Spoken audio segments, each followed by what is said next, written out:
Hey, welcome to Tony's Timepiece Review. Today is Friday, March 17th, St. Patrick's Day, so happy St. Patrick's Day. I am wearing green, and there are people outside my window talking, so there's always something. Alright, today we're going to be reviewing the Piaget 9131C4. And I actually have this in its original box. That's the original box. You open the box, you have Piaget, then there's the watch. This is, well, I mean, you know, I could sit there and say it's a beautiful piece, but it's a stellar, stunning piece. This is a 9131C4, solid 18 karat white gold with mechanical manual wind movement. I don't know the exact date of this. It goes to about the late 60s, very early 70s. And it's small. It's I think 23 by 23 millimeter, so it's tiny. In today's world, this would be a lady's watch for sure. But back in the late 60s, early 70s, through the mid 70s and such, it was a man's watch, and a man could still wear it. This is in actually really decent condition. It's been in the family since day one, and black dial.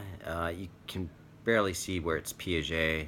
The crystal needs cleaning, but not just from the outside. It just needs to be cleaned, and I don't know if that would deteriorate the value of it or not.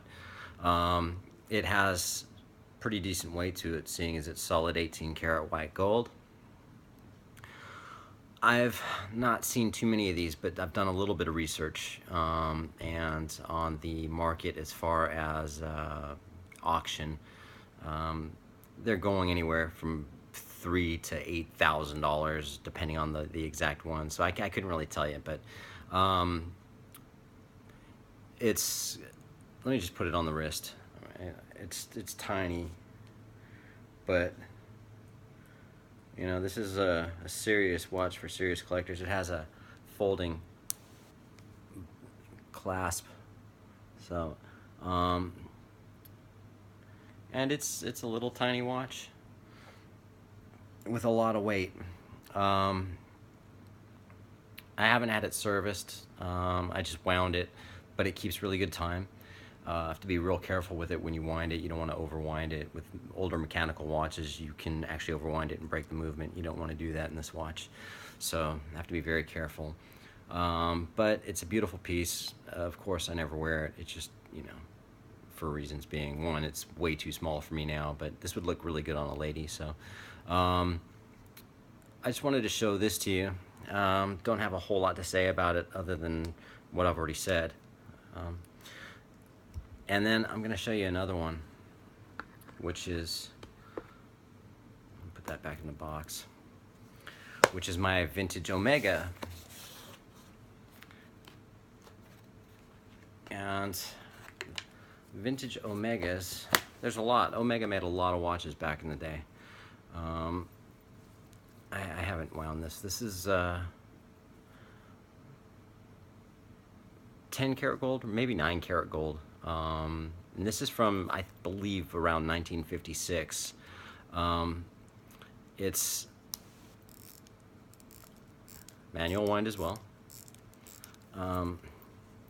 Has a small seconds at the 6 o'clock position.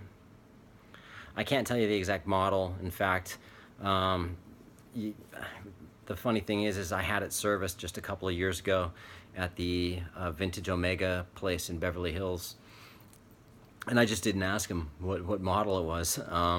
But it's again, it's a beautiful watch, and this is a watch I have actually owned this myself, and I'm going to give away my age. When I was a kid, when I was about 13 years old, 12, 13, maybe 14, my dad gave this to me, my stepdad actually, and I had this for a couple of years, and he took it away from me and basically said I don't know how to respect nice things, which was probably true. I just never wore it, and I didn't really care about watches when I was that young. Um, and then when he passed away in 2004, my mom had given it to me and basically said he wanted me to have it. So I still have it. So pretty much own this twice. This belonged to his father, so this is my grandfather's watch, which was purchased brand new. And I've had a new crown put on it, and I've had it serviced. And I don't really, and I have, of course, replaced the strap, just put an alligator strap on it. Let me put this on the wrist, and so you can get an idea. Another small watch, but I don't care. It's just, I mean, this is, wearing a watch like this, man, is awesome, Love this piece. There's a lot of family history right here, So, on that note, let's see. Small seconds, I think I said that. Manual wind, gold indices, silver dial. Case is probably around a 34 millimeter maybe. And engraved on the back with my stepbrother's name, but he never owned it. It was given to him, then taken away from him. I don't know, and I haven't seen him since 1980 or something. So either way, just wanted to share some of my vintage watches. And other than that, I don't really have too much else to say other than happy Friday, be safe, do my usual beer. Peace out.